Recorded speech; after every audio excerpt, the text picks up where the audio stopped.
Each year at Green Car Reports, we pick the car that gets more people interested in driving greener. We call it our best car to buy. This year's nominees include the Chevy Spark, the Ford C-Max Hybrid and Energy, the Ford Fusion Hybrid and Energy, the Nissan Altima CVT, and the Volkswagen Jetta Hybrid. But when it comes to green cars, there's really just one car this year that completely changes the landscape, that completely changes the idea of what a green car can be. That car is the Tesla Model S, our Green Car Report's best car to buy for 2013. The Model S is Tesla's second car, the follow-up to the Roadster. It's a 7-passenger vehicle, and technically it's a hatchback with 2 small jump seats in back.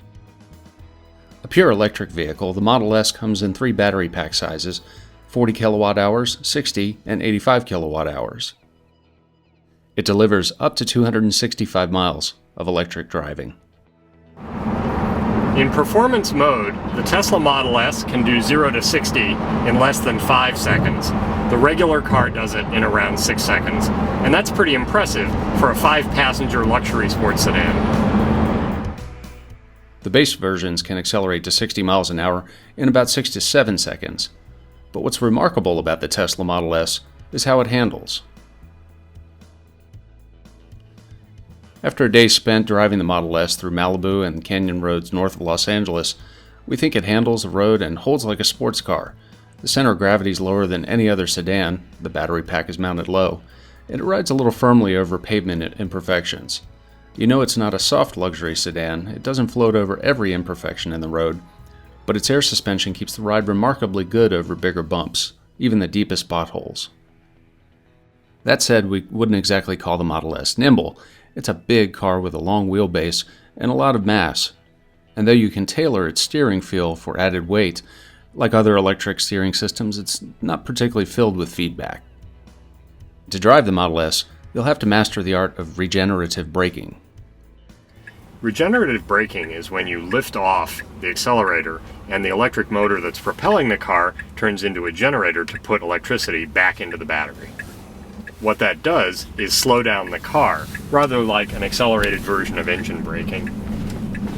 Tesla's known for its aggressive regen, and one of the things that you need to learn when you're driving a Tesla is how long it will take the car to slow down so that you pitch it correctly. We just stopped a little bit short of the light, so you learn essentially to lift off just to glide to the stop at the light. Model S, you also have to get used to the lack of drivetrain noise to help you drive.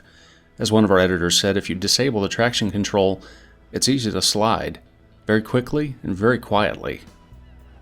But the Model S isn't entirely without noise.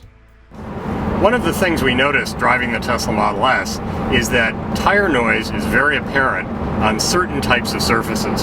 California uses grooved concrete, and these tires seem to generate a lot of roar, as you may have just heard. Now, if you buy a Model S, you can plan on charging at home, but you can also take advantage of one of Tesla's supercharger stations if you live in the right area. In the LA area, there are 6 stations now, one of them near Hawthorne, California, near the company's design studio. We visited Hawthorne to sample the supercharger to top off the Tesla Model S before our long drive.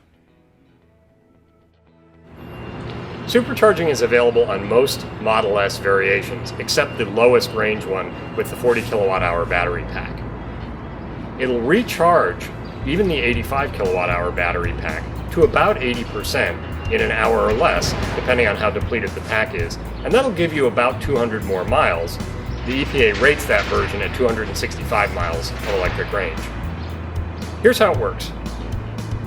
You simply open the charge door, pull out the supercharging cable, you have the charge door on the car open, and in most cases, Tesla says you can plan on about an 80% charge in about an hour.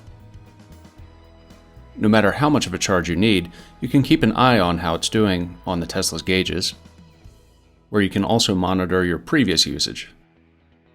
There's even more information available, a stunning amount of information available on the Tesla's huge 17-inch touchscreen display. It's mounted vertically in the center of the dash, and its sheer size, the design, The brightness of the display and the lightning-quick response really makes every other car's touchscreen interface feel about a decade old. We wonder about the brightness and about the driver distraction sometimes, but we think it's the easiest system to use so far. For simpler tasks like adjusting volume, you can use steering wheel mounted controls. Now, to get inside the Tesla, you can either press its key fob or press on the door handle so that the handles themselves deploy. You'll be pleased with the amount of interior space in the Tesla, particularly in the front seats. There's exceptional room in front, and the seats themselves are very sporty and very firm.